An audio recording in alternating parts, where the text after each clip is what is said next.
Yeah. What's up? This is the Really Kick It Podcast, episode number 15. And as always, this is your host, Ones.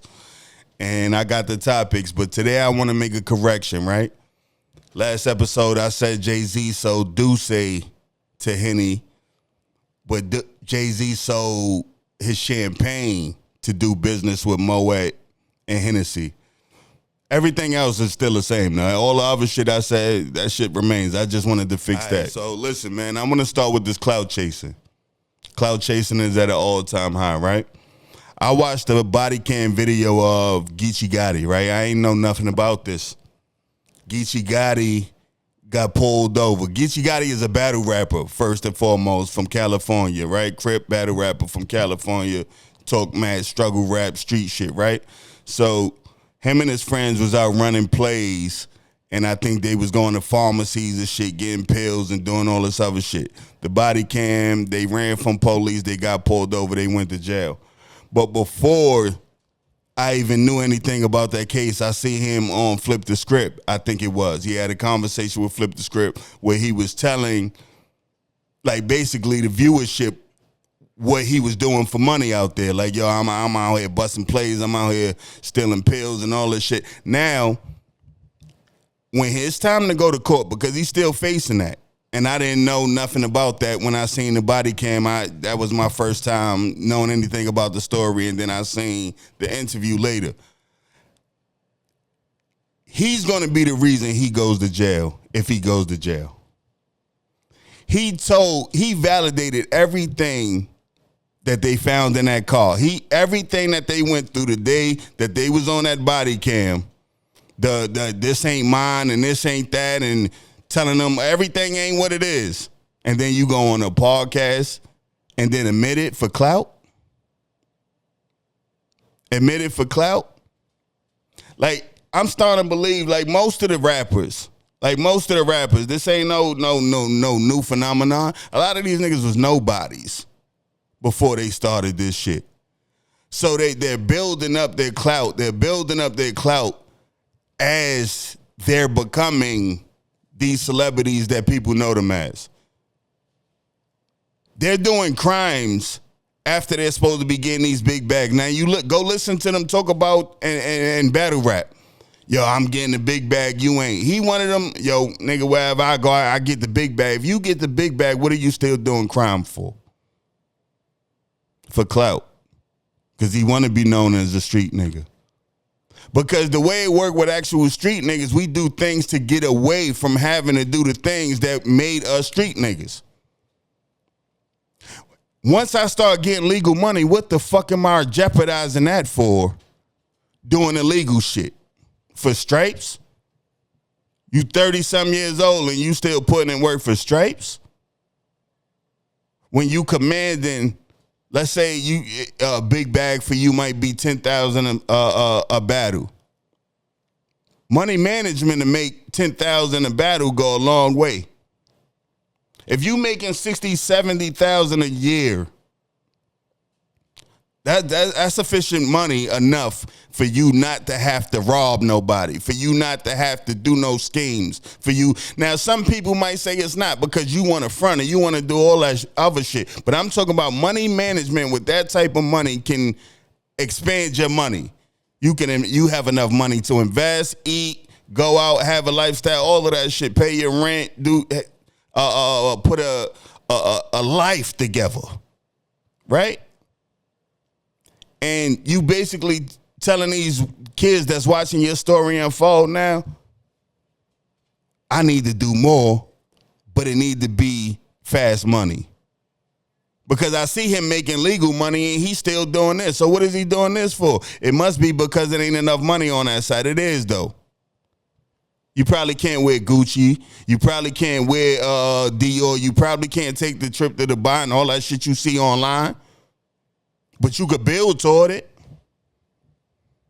You could build toward that. But nah, they want the clout of being, them niggas are still bad. Because they see you like the NBA young boys. You like all this. All of these dudes are getting these charges after they get money. That's nonsense to me. Once I get the money, what am I beefing for? What the hell am I beefing for? Because that's for y'all. They're trying to sell the image of tough guys to y'all. These niggas don't come out their house, most of them. A lot of these guys is getting these big deals to come lie to you and mislead you, and they not living like that, man. It's all clout. And once they start clout chasing and the people buy in, they have to continue going that way. I remember I seen an interview about Shock G. Shock G had an interview before he died, and he said he hadn't seen Pac at some point. Like, it was a lot of time between them. And he seen him, and he was coming off stage, and Pac was going on stage. And he seen Pac in passing, and Pac said, he's like, yo, what's up? What's going on? Like, I guess he was talking about all the tension that was around Pac and all the East Coast, West Coast shit. And he said, Tupac looked behind him, and he seen Suge Knight. And he looked back at him, and he looked back at Shock G, and he was like, yo, I can't stop now. Because he became the Tupac that died out there. All the gangster shit, he got around Mal Pyro and became that. That's a clout chaser to me.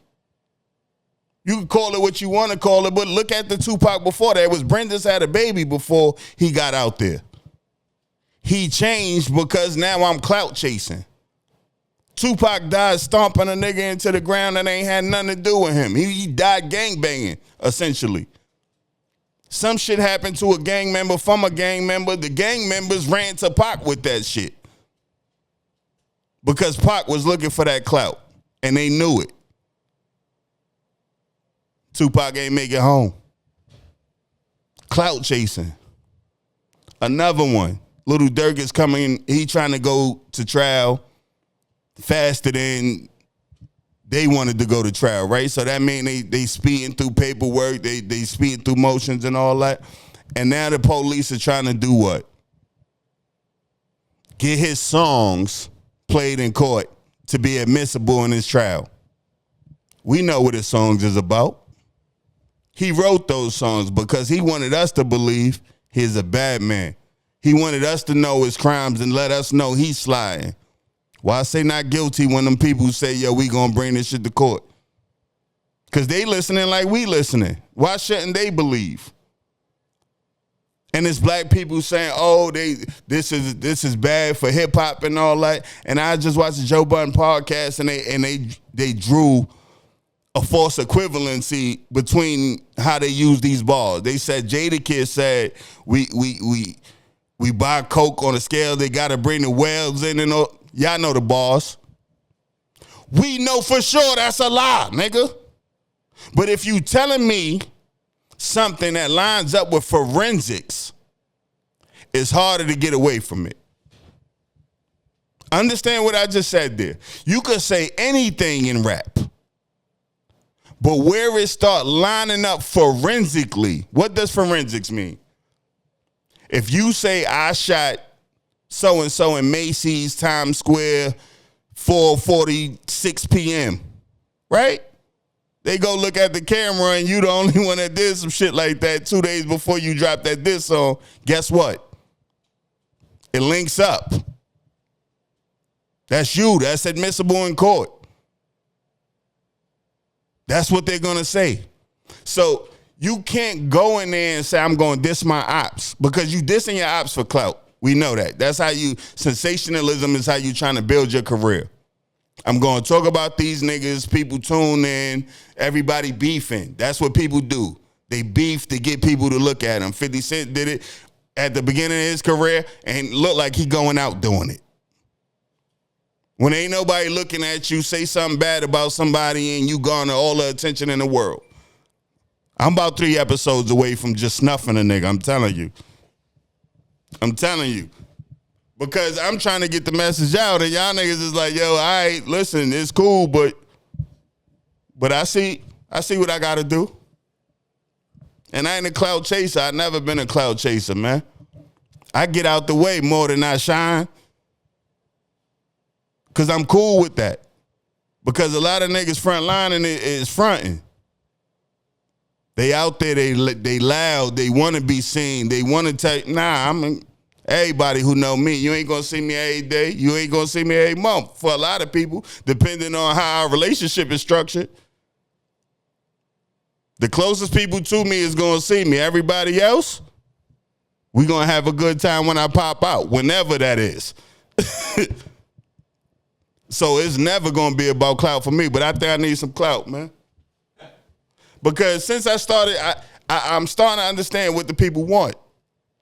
See, I'm coming at this peacefully. I'm like, yo, you know what? I'm going to take my stories, or I'm going to take the stories of the day, and I'm going to convert these stories into relatable information for the kids. When the kids is like, snuff somebody, diss somebody, demean somebody. Yeah, I seen Glorilla's sister made $200K from disrespecting her sister, and her sister let her back around her. What lesson did she learn? Clout. Go get that clout, man. She went out there, started a whole campaign about dissing her sister, only to be back around her sister Richard because niggas like sensationalism. Niggas was paying her to come say the same thing she said on live for free. You know what I'm saying? Clout chasing. She was clout chasing, and niggas use her to clout chase for views. Clout chasing. That's the way of the world now, man. Clout chasing. I'm not with it. We seen everybody with the YSL, the YFN, the FBG. We keep seeing what's going on with the gangs and these acronyms and all this shit. You die, you stand up, or you snitch. That's all going on out here, man. And why are these kids dying? For clout. Think of all the people I just named. YFN and YSL is going at it in the streets, right? A bunch of people died. High-profile court cases, snitching and all that shit. Now, the head of YFN and the head of YSL is home. Cool. They clout chase for their fame. They got caught up in this song. Them diss songs turn into real things because once you start saying it on the record, you got to get the clout now. They was dissing Vaughn. Oh, you didn't, dissing Dirk. You didn't slide for him. You didn't slide for Vaughn. You didn't slide for Vaughn. You didn't slide for Vaughn. And you know what this dummy did? Go on academics and said, oh, they can't say that no more. Clout. Clout mean I need y'all to know. Now he don't want the police to know. The same, he wrapped it up. When you go in that booth, you put the song together, you don't get to say who hear it and who don't, who's supposed to believe it and who. No. You putting true shit in your lyrics, stand on those, man. Stand on those because you didn't have to do it. Ludacris made a lot of money and ain't never had to stand in front of no lyrics. You wanted your clout, take it. Philly artist, FS the Bender. Right? Y'all probably never heard of him. They was calling him the new Beanie Siegel. He go to his interviews, he talking crazy. He don't give a fuck about shit. He bringing guns everywhere. The music is crazy. All he doing is dissing the ops. Indictment. YBC, I think that's the name of it. The crew, YBC, Indictment. Now, he was on the music dissing his ops, right? Telling y'all, saying names and all that. You know who got shot, yada, yada. Forensics. Some people was listening. They going to tie all that together. What y'all think he going to go in the courtroom and say? Not guilty. Why? Why say not guilty if you was in interviews when you weren't? You can't just say it was art. Right? You can't just say it was art on this end because we know the names. There's forensics attached to the things that you're talking about. Actual cases that we know we could bring and we're starting to put together. We're listening to your raps because that's going to be admissible in trial when we finally do rope y'all in. They roped them in. Now you're going to have to stand in front of those bars. And not only are you going to have to stand in front of those bars, but you're going to have to stand on those interviews where you was telling niggas, I don't give a fuck. I know how this shit go. We going to the Fed, all that other shit he talking. Guaranteed say not guilty. But he wanted that clout though. Because the first thing he did was a clout chase diss song and people fuck with it. So that became his whole modus operandi. That became his MO. So now this is who you is. They're going to show a pattern. Let's go to another clout chaser, Big U. Right? He doing the same thing. He trying to speed up his trial, so he getting all the paperwork. He trying to see who telling and all that shit. They're using podcast information. He just got a superseding indictment where they're labeling phone calls. They talking about podcasts. They talking about your documentary. Shit you said that don't line up with forensics or line up with forensics. Where are the wins for any of these niggas, man? Where are the wins in clout chasing? Who got money from clout chasing? Where's the longevity in clout chasing? See, you become a caricature of yourself once you win at something for a lot of these dudes because you didn't know who you was before you started winning. Proof positive. We could take it back to Little Dirt. Y'all can see what he was fucking on before he got money. You see his baby mother, no matter what y'all think of him after y'all found out who Little Dirt was and seen him all packaged up and with the deal and all that shit with some money in his pocket, we can see who he was fucking before that. So this shows you it's night and day. He became a different person and he had to live in that different person because that's what y'all bought when he was selling it. I want to talk about India too. India Love, right? That was his boo. That's his baby. I seen a lot of yo, this is goals and all that. India talking about she ready to leave. India says she ready to leave. She ready to go. Can you knock India? The only reason I knock her because I want to call myself an X Street nigga, right? I got a lot of shit that I believe should still exist. If you fucking with a street dude and he go to jail, you should stand by him. That's what I believe. Now, as a grown man, she's a young girl and she should get the fuck on because he about to do her asshole full of time and she still has a life. She didn't kill nobody. She didn't say, now all these things are still allegedly because he ain't go through what he went through, but she ain't do none of the shit that he's accused of. That's why she ain't in jail with him. So that means her fortune shouldn't be tied to his fortune unless she wants it to be. And she don't want it to be. Now in interviews, she's saying she probably can't wait for Dirk and all that. Ain't no probably about it, man. Ain't no probably about it. She probably just saving face and ain't telling y'all who her new boo is because it's a new boo. Somebody swiped in.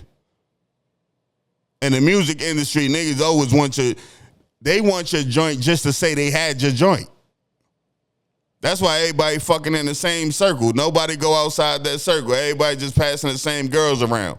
Because these dudes are just hitting I hit Dirt Girl. They want to say that. And that's what's going to be going on. A lot of dudes going to be in her face and throwing big bread at her. And she ain't supposed to take it. I mean, Dirk could do some things, but physically he can't do shit for her. She can't be held when she want to be held. She can't be sent through the mattress when she want to be sent through the mattress. She can't go shopping with you. Ain't no vacations. It's only phone calls. And everybody got a cell phone in jail. But yeah, I'm not going to live my life around you want to be on the phone all day while you sitting in the cell. She has rights. She has rights in this thing. But also there's information in this thing. If you in the streets lavishing and you doing foul and all this shit, she don't have to stay when it go wrong, man. You shouldn't even want her to stay. Your problems is your problems now, man. Yo, back in the day when I was in jail, right? I used to get up in the morning on the day I was going to get a visit, and you'll see a bunch of niggas getting up and they pressing their clothes out and they getting haircuts and things of that nature, 5, 6 in the morning. Then a lot of them coming, it probably be about 12. They still ain't on the visiting floor. Then visits end and they mad and they go take off their clothes and they go lay down or they go to their cell and tuck in. By the time we go to the yard, this nigga's arguing with women on the phone and crying and all type of shit because women, they missed that visit. That shit is stressful for both sides. That's why you don't go to jail. When you go to jail, you ain't the only person in jail, especially if you got people that care about you. These are the things you need to consider. Ain't nobody mad. Ain't nobody a bad friend or fucked up nigga because the world keep turning. I got a whole bunch of friends that wasn't street niggas, none of that shit. When I went to jail, I didn't hold them accountable like, yo, y'all got to write me, y'all got to come see me. No. I see y'all when I see y'all. I talk to y'all when I talk to y'all. I wasn't holding it because y'all wasn't out there when I did what I did. I made a choice. And I ain't hold nobody else accountable for my choice. I didn't lose friends because they didn't write me. I didn't lose friends because they didn't send me pink slips. Because as a youngin', I was still able to see you did this to you. That's why I was able to learn the lesson that nobody else, not to say nobody else, but so few learned. I didn't go back once I came home. Because I took in the information. The whole experience was information. The people I met, the things I went through, why I was there. It was me. So I didn't have the complaints. I wasn't calling home telling my mom to call an NAACP and all that shit because I got jumped. You had to go through it. The experience, if you ask for it, you got to live it. It's your bed. You make it. You out there doing the foul shit, know that it's another side to that foul shit. Acknowledge that. Because if you acknowledge it, you will grow exponentially faster. Because people who don't acknowledge it place blame. Oh, I'm being here because the white man did this. The white man. Man, I can't even say the white man that I was around when we was cooking up cocaine. These ain't nobody do the nigga. We was going uptown riding back with the mother load. Wasn't no white man in my life. I was making bad decisions. Because I was a child left to my own choices and devices. I had idle time. I linked up with some other niggas and some was more hustler. So when I went over there and started hanging out with the hustlers, it was big drugs. Bad decision. When I hooked up with the gangbangers, I was gangbanging. Bad decision. These was my decisions. Everything I talked about today is the decisions of grown men. Geechee Gotti. Him talking on that podcast, if he's the reason he ends up in jail, it's because of him and his decisions. Dirk, if he end up having to stand in front of those bars and the jury say those bars line up with the forensics, that's a Dirk decision. Big U, if he ends up with every rolling 60 in that area snitching on him, it's because they heard phone calls of him talking about killing them. And these are people that he be around. The people he derives his strength from. He talking crazy about. And these are grown men locked in the gang shit. Their decisions. I'm just saying, make better decisions. That's what this one is about. Clout chasing is a bad decision. Even on the lesser levels, clout chasing will bring you fame that you probably won't even have no money from. So now your piece is going to be continuously interrupted because people know your face, because of your antics and all that shit. But you ain't got no bread in your pocket. So what was it for at that point? That's a lesser point. But what is it for at that point? Clout chasing helps nobody. That's how I look at it. If you have a product, no matter what the market is, no matter what you're doing, if you have a product worth something, it will be found and it will be appreciated. The clout chasing, the gimmicky shit, all of that shit comes and goes. And all we remember is you was a clown in the end. That's how we remember your gimmicky shit. That's how we remember your clout chasing shit. If there's nothing of substance attached to it, that's how it's going to be seen in the end. We're going to switch lanes completely now, right?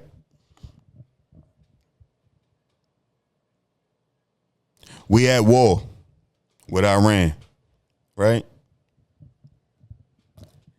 And I wanted to talk politics, but I said I'm not going to do it because I don't want to fight an uphill battle, because I hear they censoring things about Israel. I hear they censoring things about Trump. So I said, you know what?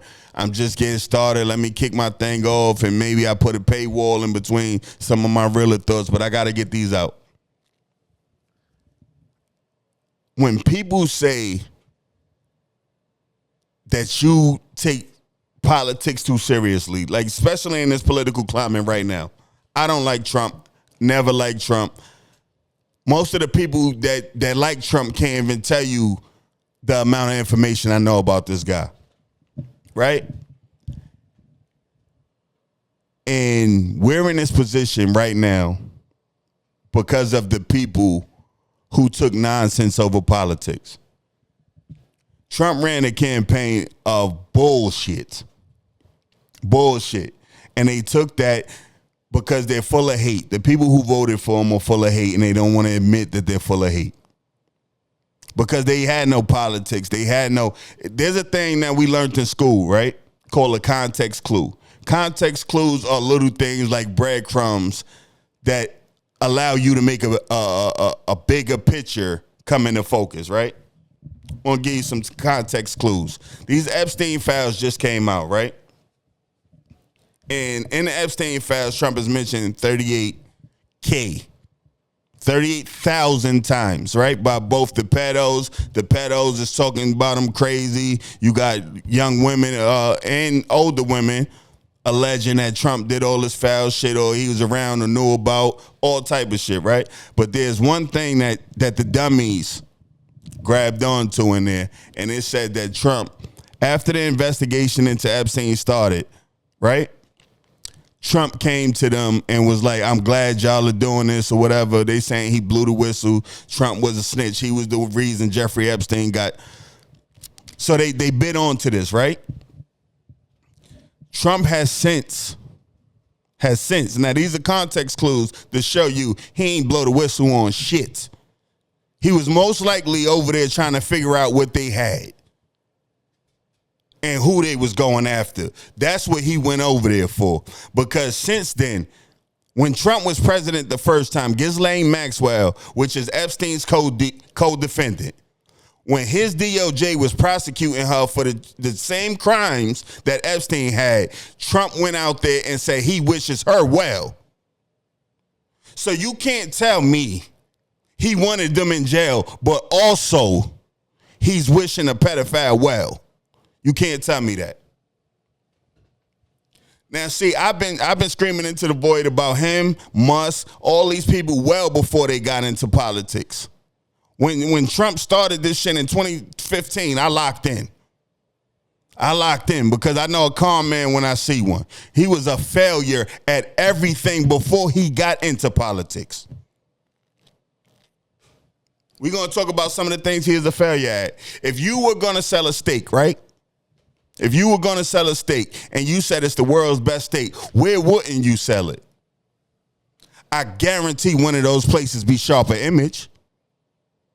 Because it's an electronics store, right? Why the hell would you sell a steak exclusively through an electronics store? That's what Trump did.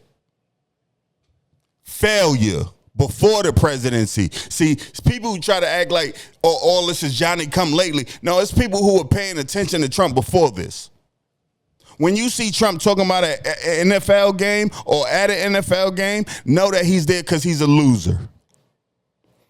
Trump tried to buy an NFL team back in the day. He didn't have the money to. He got mad. He went to another league that was burgeoning, but not trying to compete with the NFL. He went and bought a bum-ass team over there, right? So he went over there, and because he couldn't buy a team in the NFL, he went over there and he told them they got to change up their business plan and they got to compete directly with the NFL. You know what happened? They don't exist no more.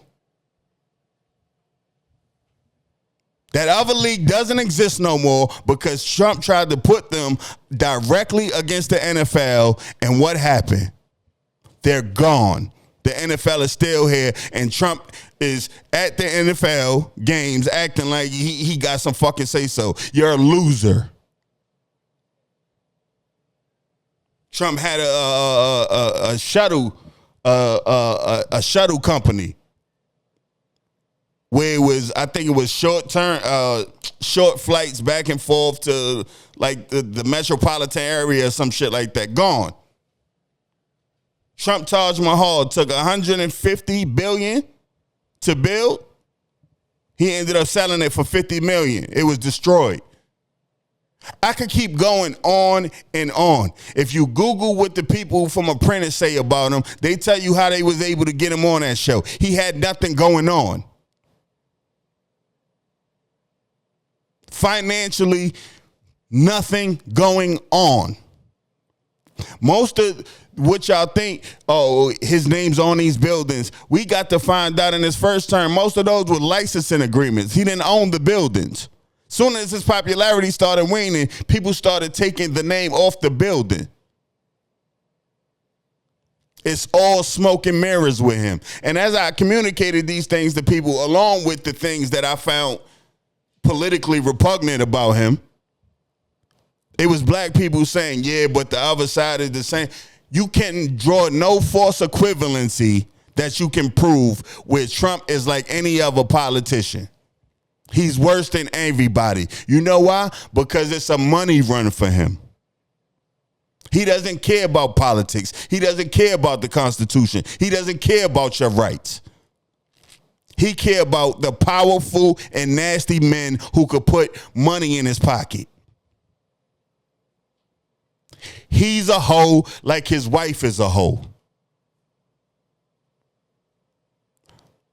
And I got the problem, like, it's so many of my people that I love that I had to cut back because while I'm telling you I'm voting to strengthen my freedoms, right?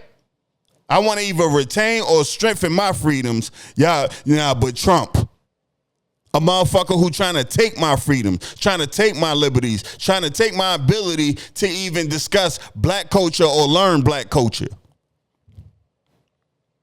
And it's black people out there cooning for him that don't know nothing, never watched a full hearing, don't know where to get bills from to read them in their entirety. All you know is the tagline and you say, oh, Dems voted against this. But what was in the bill?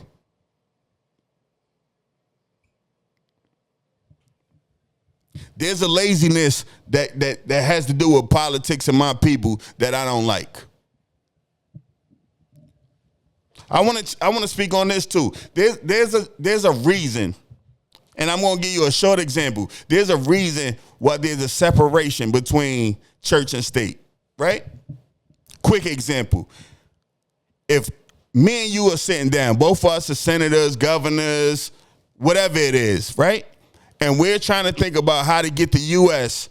to pay up all this debt and get out of debt and get the American people right, raise wages and make the economy better.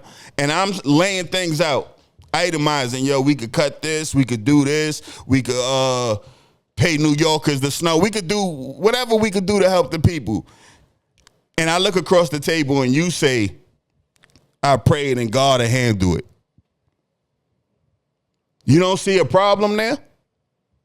We live in a real world where we need real actions, real accountability, and a real plan. We cannot have a government that when we talking about real shit, they start talking about, well, God has did this, and we don't need that. We need concrete ideas for the real world, because that's where we need things changed. I live in a real world. Things need to change in the real world. Elderly need to be safer. They need to be taken care of. These kids need programs. These kids need resources. These are real world things. You can't pray for these things to happen. We need a plan. So their plan is to bring religious fanaticism into politics to muddy the water. I can't remember how much I've heard about just religion the past 4 years under Biden. Everything is religion. You hear the wars is they at each other because of religion. Yo, in this state, we not gonna do this. Oh, we religion. We lead by the book. We can't lead by the book. We can't lead by the book. We can't do that. Because if we lead by the book say, obey your earthly masters. That's what the book say. So that just means fall in line with whoever's in power. That don't rock with me. We have to look into politics and find out how we can interact with them from whatever point we're at. Local government is where it starts. If you say the candidates at the top aren't good, we have to start pushing people up from the bottom. Finding what candidates, by way of grassroots, just go out there yourself and find out what works for you and get involved. Because 90 million people did not vote because they felt they didn't have a dog in a race, and now they're crying about their groceries, they're crying about the war, they're crying about everything. But you didn't do what you were supposed to do when you were supposed to do it. We got to stop being politically lazy. That's what's going to change this. You can't pray away nothing without action. Nobody, I don't give a damn who you is, what you believe. You cannot sit on the couch without action and think shit is going to change.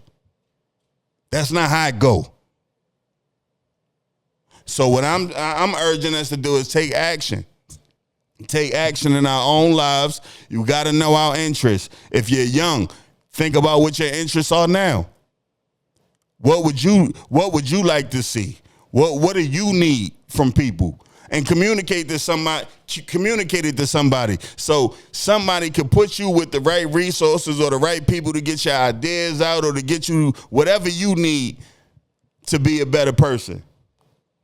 That's what politics is for me. You're not going to see me and know I love Joe Biden t-shirts or none of these politicians. That's not what it's about for me. It's about what you do for me and the people. And when I say people, I'm not even talking about exclusively black people. Because if we all come up, we'll all be all right. I think because most of the poverty is where the crime exists. So if you bring people out of poverty, people will find less reasons to be at odds and doing dumb shit. In my opinion, I don't know. I haven't seen it. Because we throughout this conversation right here, I already told you these dudes is getting money and then going to jail. But I'm just saying the average person that's stressed out because they don't have that, let's say, $70,000. A lot of people could do well with $70,000. If you have I think it's 4,500 in your account, you're richer than 50% of the world. Let that be the goal. Save up so you could be better than 50% of the global population. And then maybe that'll put a battery in your back to do better from there. Now I want to be better than 65%. Whatever your motivation is, man, just do what you got to do for you and make sure you ain't doing nothing that's going to ruin you or derail your life later on, man. Get that legal bread, man. I'm telling you, ain't nothing like it. The way you can spend it is totally different than how a street nigga spend his bread.